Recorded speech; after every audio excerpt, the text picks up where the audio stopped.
நம் கணபதியே நமக. அனைவருக்கும் அன்பு வணக்கம்.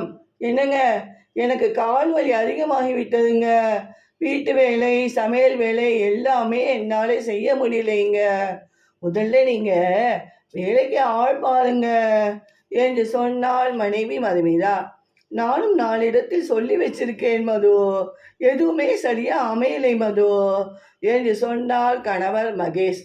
அடடே, வாங்கம்மா வாங்கப்பா, யார் இவங்கெல்லாம் என்று கேட்டாள் மதுமிதா.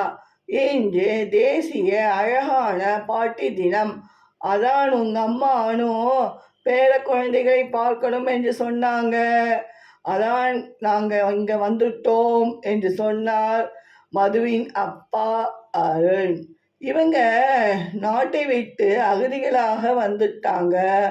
நம் நம் கிராமத்து தோட்டத்தில் இருந்தாங்க மது, அதான் இங்கே அழைச்சிட்டு வந்தோம் என்று சொன்னால் மதுவின் அப்பா அருண். மா மது, ஜூலை 22 தேசிய மாம்பழ தினம், அதான் நம் தோட்டத்தில் விளைந்த மாம்பழங்களையும் கொண்டு வந்திருக்கிறோம்மா என்று சொன்னார் மதுவின் அம்மா அனு. ஹையா, மேங்கோ எனக்கு ரொம்ப பிடிக்குமே என்றனர் மதுவின் மகன் ரமேஷ், மகள் ரதி இருவரும். மாம்பழம் நோய் எதிர்ப்பு சக்தியை அதிகரிக்கும், கண் ஆரோக்கியத்தை பாதுகாக்கும், செரிமானத்திற்கும் மாம்பழம் உதவுகிறது. வைட்டமின் ஏ, சி மற்றும் நார்ச்சத்துக்கள் நிறைந்தது. இது இதய ஆரோக்கியத்தையும் மேம்படுத்துகிறது என்று சொன்னார் தாத்தா அருண்.